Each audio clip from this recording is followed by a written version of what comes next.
I remarried to Theodore, a younger man, and we set up a new home together.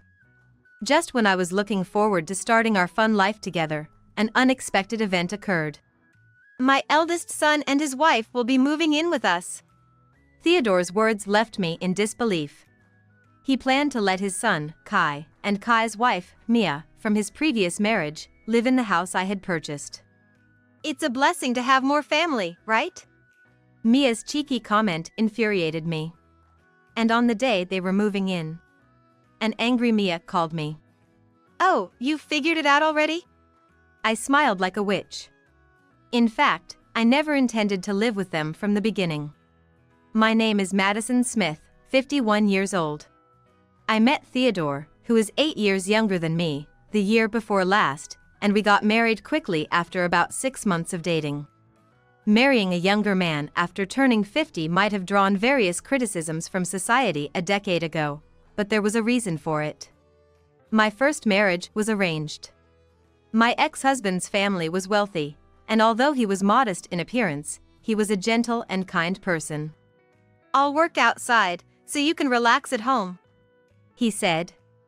True to his words, I quit my job and became a full-time homemaker. A year into our marriage, before I could start feeling bored, I was fortunate to have our daughter, Kinsley, which placed me in a relatively happy family life. However, this life did not last long. About 8 years into our marriage, my ex-husband died in a car accident. The shock of losing my partner so suddenly, and the anxiety of having to raise Kinsley alone darkened my life instantly. However, fortunately, my ex-husband had left us with enough wealth, so we didn't face financial hardships. Kinsley was a caring and solid child, which made raising her less difficult. Despite the sudden misfortune, looking back, I feel my life was relatively blessed as Kinsley grew up well. Yet, sometimes, I pondered the possibilities of another life. What if I had refused the arranged marriage? Would my life be completely different now? But dwelling on such thoughts was pointless. I had to move on. After my ex-husband passed away, I started working from home as a writer for cooking magazines. Thanks to a former boss who offered me the job. Working from home meant less hassle, but also fewer social interactions. That's how I settled into a monotonous life of childcare and work. Even after Kinsley moved out, my life remained the same. Waking up at a fixed time, working, occasionally having meetings, eating the food I prepared myself, working again, and then sleeping. Amid these repetitive days, I met Theodore, a freelance photographer, through an editor of a magazine. Theodore, in his 40s and younger than me, was a stylish and attractive man. Both of us were divorced. I had a 28-year-old daughter, and he had an adult son who was about to get married. Let's enjoy our second life to the fullest, Theodore suggested, and I decided to marry him without much thought. He was completely different from my ex-husband, and I found his lightheartedness refreshing. Theodore was very positive from the beginning, familiar with fashionable places and lively spots I didn't know about. Being with him felt like turning back time.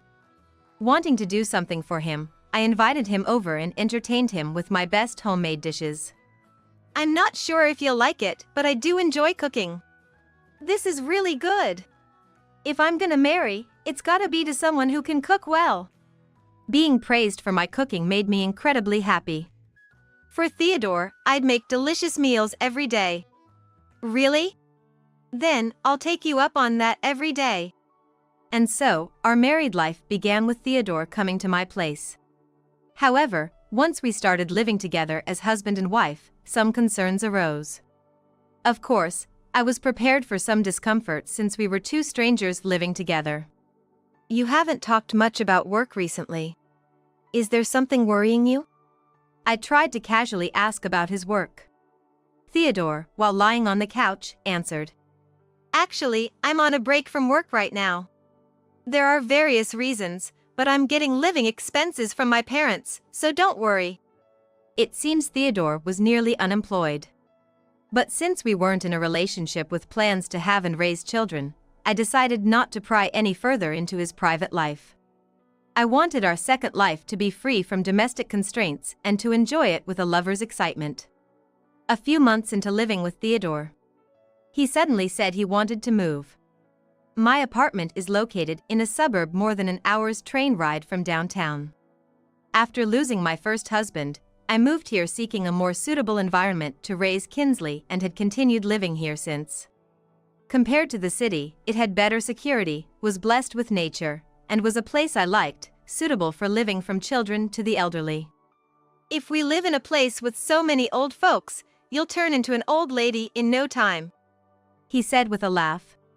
His words stuck with me, but I thought admitting to being angry about being called old would be acknowledging I was old, so I asked with a smile. Then, where do you want to live? Somewhere within 10 minutes of Brooklyn would be nice. But wouldn't that be a bit too noisy? It's fine. You know how they say, once you live there, you'll get used to it. The most important thing about a place is its convenience. Feeling a bit uneasy about his desire for convenience, despite not working, I thought perhaps this town really wasn't the right fit for Theodore's vibe.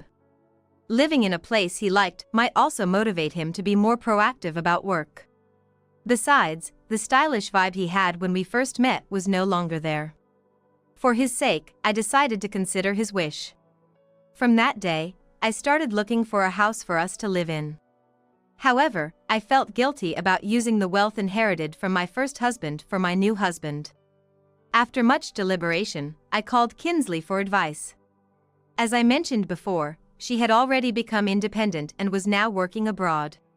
When her father passed away, she was a girl I wanted to protect, but now she had grown into a woman who is brisk in her work. I braced myself for rejection when I consulted her, but her answer was indifferent. The property Dad left is yours, Mom.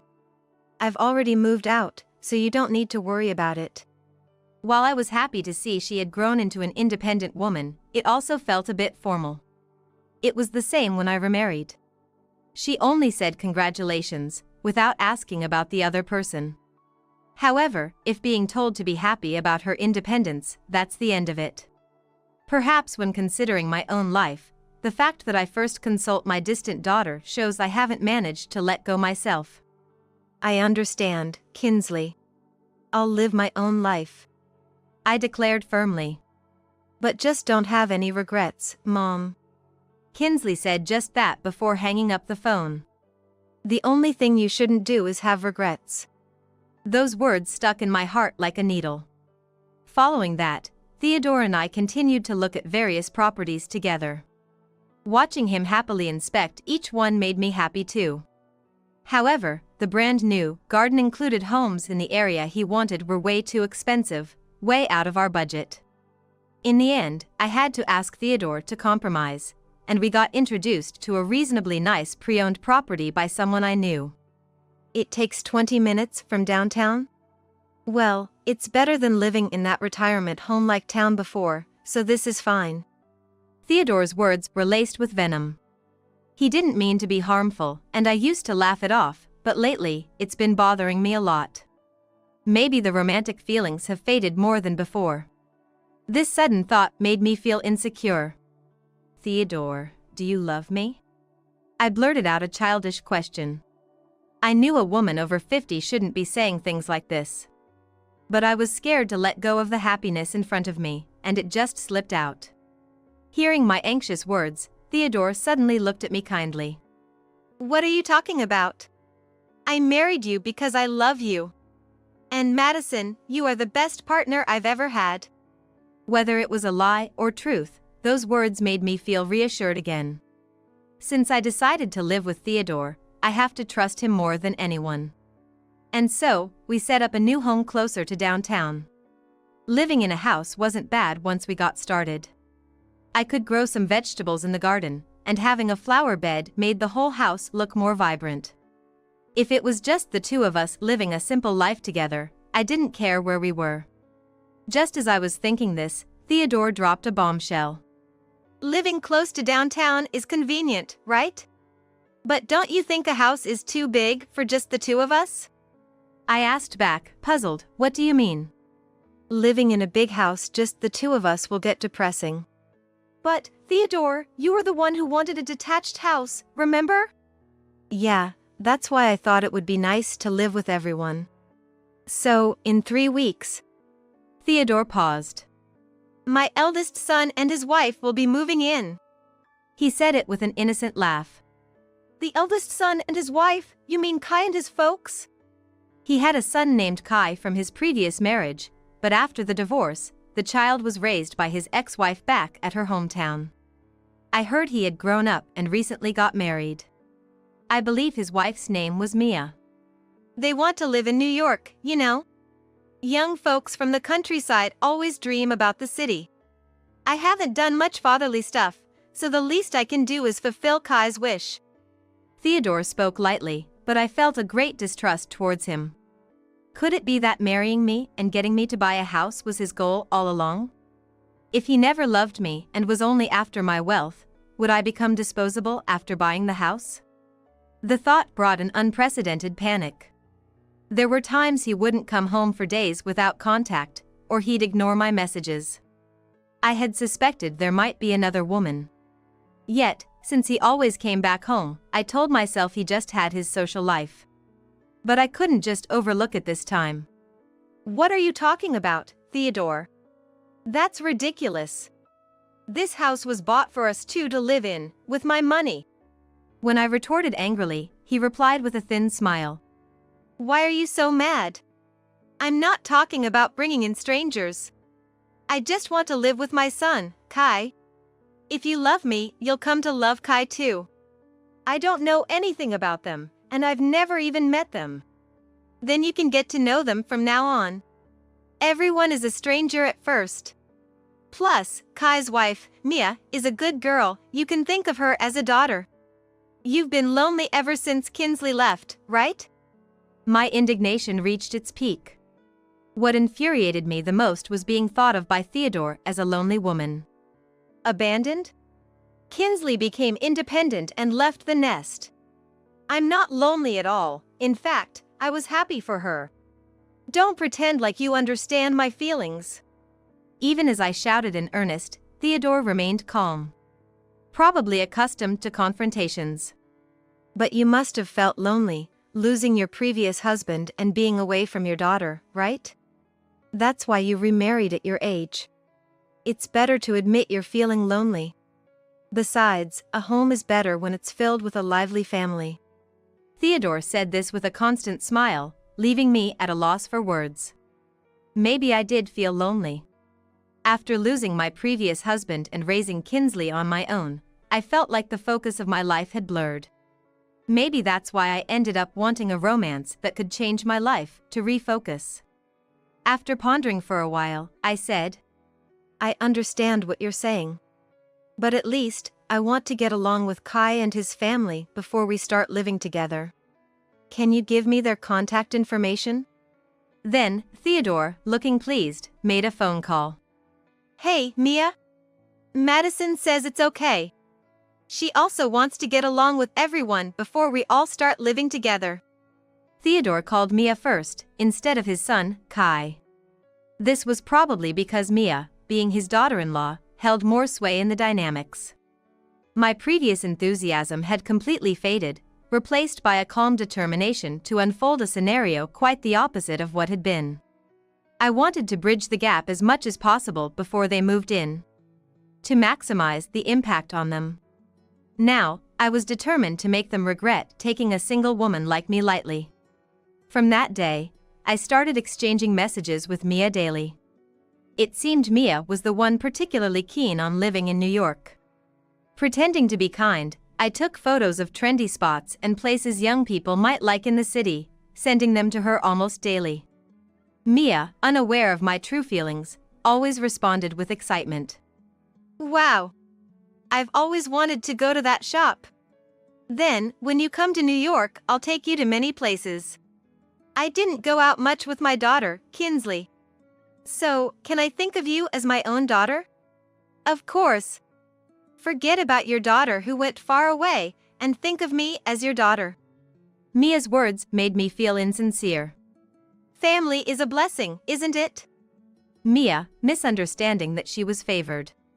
She must be innocent, not thinking she's doing anything wrong. Just a child, expressing her wishes without really understanding the world. Thinking this way makes swallowing the situation a bit easier.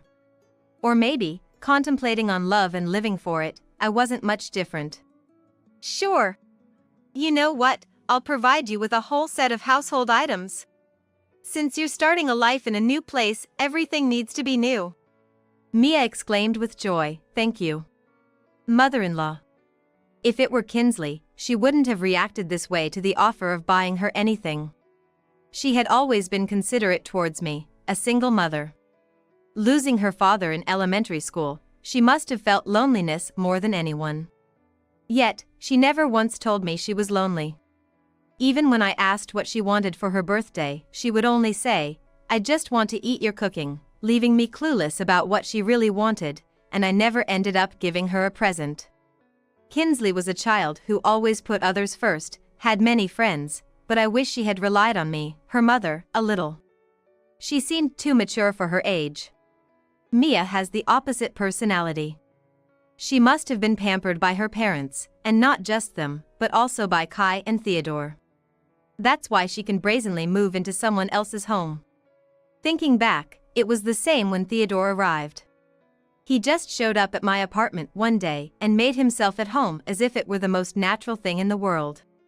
At that time, I was so in love with him that I even found his actions endearing, but now it feels like a distant memory. The numerous photos handed to me by the detective agency today have completely shattered my heart. As expected, Theodore had cheated on me multiple times after we got married. Although it was I knew it moment, the undeniable evidence hit differently than mere suspicions. In front of the detective agency staff, I couldn't help but cry. I thought I wouldn't be upset about something like cheating anymore, but contrary to my will, tears kept flowing. Like a stray cat that gets fed in various places, Theodore cheated with multiple partners. I wanted to tear up the photos of him with other women, but they are important evidence. And the naive thoughts that have led me this far are something I must confront head-on.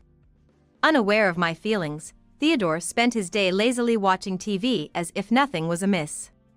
Compared to the US, there are a lot of conflicts in foreign countries. It'd be better if everyone just lived in harmony, helping each other out. You think so too, right, Madison? He spoke to me as I diligently cleaned around him. A little while ago, I might have found such behavior endearing, but now it only annoys me.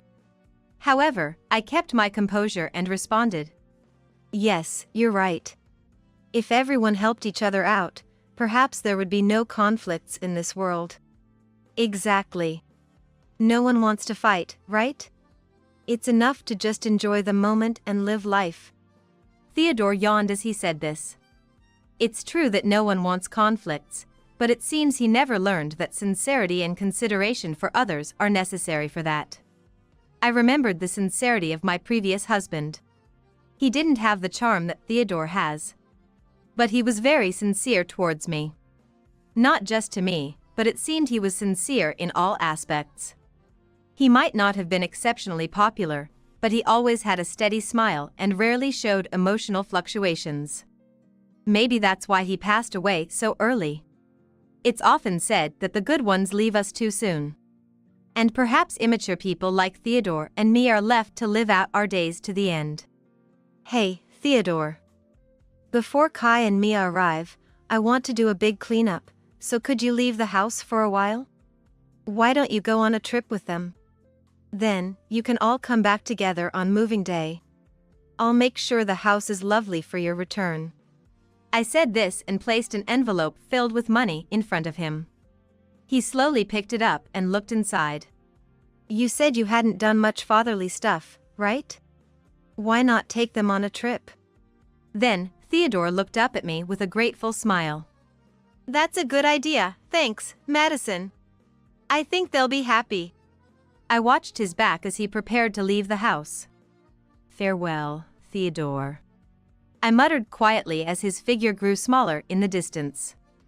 And then, the day Kai and Mia were supposed to move in arrived. However, I wasn't waiting to welcome them. I had left the house early in the morning and was on my way to the airport. In fact, Kinsley was finishing her job overseas and was returning home today. Her return was unexpected, but to be honest, it gave me a great sense of relief.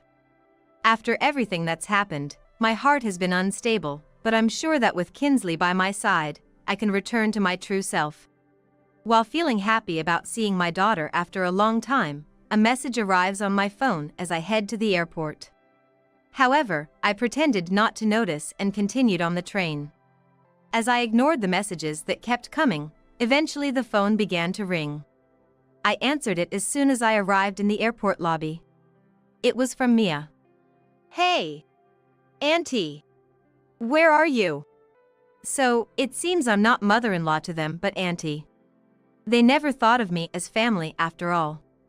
All our conversations were just a sham. Then, there's no need for me to feel guilty. I felt a surge of strength in my temples. The key doesn't work, and there's a for sale sign on the door. You didn't lie to us, did you? Mia shouted. The call was on speaker, so I could hear the voices around her. It's no use. We can't get in anywhere. Theodore's anguished voice could be heard. I could almost see him panicking because the key he had was useless, but I felt no pain in my heart. Knowing no one could see my face, I exaggeratedly lifted the corners of my mouth into a smile. It must have looked like the smile of a wicked witch, displeasing to anyone. Oh, you found out? I said mockingly, with a mean chuckle, as if my feelings could be conveyed through the phone. What do you mean by this? Mia asked back, her anger evident. You should be able to figure it out, shouldn't you? You and I are complete strangers. Why would you think you could live in a house I bought? How naive. Then, Theodore's voice came through. Let me talk, Mia. You're on speaker, just speak up. I can hear you just fine. I can hear all of your panicked voices, everything. Half of this act is just that, an act. But my genuine half must seem like madness to them. Madison, what is all this about? Our house is listed for sale. Just as it says. And it's not our house, it's my house. I've sent your belongings to your parents' house. By now, they should have received them along with photos of your affairs. Oh, and I included the divorce papers, so go ahead and file them. Despite the shameless way of sending the proof of his son's infidelity to his parents, the gentle Theodore surprisingly didn't get angry. Madison, are you leaving me? He sounded so weak, almost ready to cry. His unexpected reaction took me by surprise. If he had gotten angry, I could have retaliated with the harsh words I had prepared. Trying to elicit sympathy is just pathetic. Crying like that won't help. If anyone should be crying, it's me. I snapped back firmly. Dad, are you okay? This worried voice must be Kai's. He doesn't seem to have anything to say to me directly. Don't cry, Dad. Stay strong. Kai was only concerned about his father. Maybe he's gentle and lacks resolve, just like his father. That's why he ended up marrying someone as brazen as Mia. Instead of just lamenting, Mia takes a bold stance. You think you can do this and get away with it, Auntie? Because you said you'd provide the furniture, I almost got rid of all my stuff. This isn't what we agreed on. What are you going to do about this? I never said to throw away your furniture. That was your doing. Besides, none of you ever thought of me as family, did you? There was no trust to begin with, so there were no promises. I let out the lines I had prepared in my head one after another. Pretending to be nice while being so cruel. You're the worst. That goes both ways, doesn't it, Mia? Anyway, I just sold the house I bought. Theodore is getting divorced, and there's no connection between us anymore. It's your fault for trusting that man. Then Mia's anger turned towards Kai. I can't do this anymore. Kai, I want a divorce. I married you because you said we could live in a house in New York. Mia screamed in a frenzy. However, Kai just kept apologizing. I couldn't help but speak up to Kai, who seemed completely unreliable. Kai, I shouldn't be the one to say this as an outsider, but you should think more carefully about who you marry. Especially, you shouldn't judge people by their appearances. It's too late for regrets now. Then Theodore cut in. I'd be in trouble if you left me, Madison. My parents cut me off. With no house, what am I supposed to do starting tomorrow? Please, come back. I was utterly dumbfounded by his words. Theodore, at 40, still relying on his parents' allowances as if it was the norm. And what's more terrifying is that I allowed such a person. They say love is blind, but when love fades, it feels like hell. Despite Kinsley telling me not to have any regrets, the feeling of regret was overwhelming. Sorry, but Kinsley is coming back from overseas today. She says she's going to work in Japan now. So, I've decided to live with Kinsley. I'm not lonely anymore, and besides, you have plenty of places to feed, right? You should go there. However, I knew he had nowhere to go. Because I went to his affairs places and showed them the photos of him cheating. Not a single woman wanted to continue seeing Theodore after being confronted with evidence from his legal wife. His presence was lighter than a stray cat. There's nowhere to go, you see. No one is answering their phones. Then you should go to your parents' house. After all, I've sent your stuff there. Anyway, make sure to file the divorce papers quickly. If you have any complaints, I'm ready to face them. I don't mind going to court. Suddenly, my vision began to blur. Like a camera losing focus, the scene in front of me grew fuzzy. Before everything faded, I said, "Well, goodbye," and hung up the phone.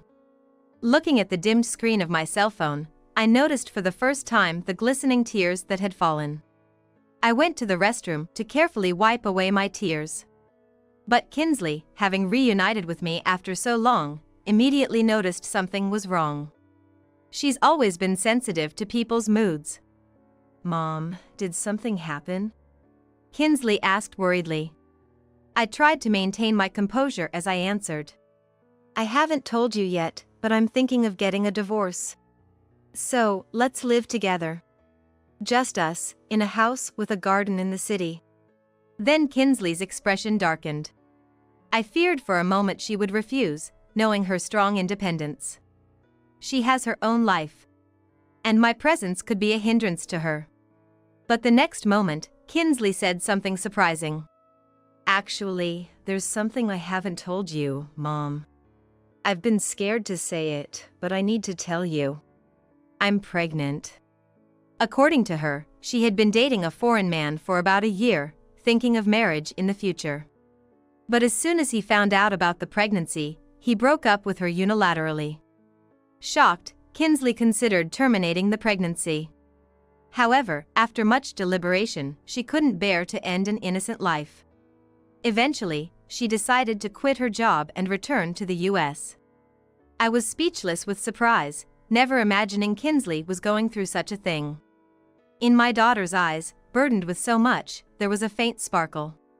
I hugged the anxious-looking Kinsley and said, "I'm so happy to be having a grandchild. I'm sure he's celebrating in heaven too. Let's raise this child together with all the love we have." Then Kinsley burst into tears like breaking a dam, showing me tears I had never seen from her before. Alone in her struggles, having decided to bear this child, I hugged Kinsley tightly. "There's nothing to be anxious about. Let's do our best together." With care, I brought her back home from the airport, heavy with child. Of course, there was no one else there. Now, this house was just for Kinsley and me. "Mom, there's a for sale sign on this house." Kinsley noticed with a worried look. I returned a smile and briskly removed the for sale sign. "That was just a bluff. From today, this is our home, just for us two. I got everything new in preparation for your return. I even made a lot of food today, especially since you need to eat well now that you're pregnant." Relieved, Kinsley stepped into the entrance. I followed her, carrying her suitcase into the house. "Welcome back, Kinsley. I'm home, Mom." We shared a smile. "And welcome, baby." Saying so, I gently touched Kinsley's belly, which was not yet noticeably round. Though invisible to the eye, I could feel the new life's heartbeat under my hand.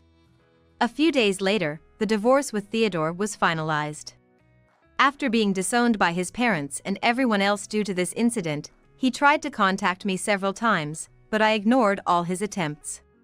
He should be grateful I didn't demand alimony. Then, I heard news of his arrest. He was caught breaking into his first wife's home and stealing money, apparently not his first offense.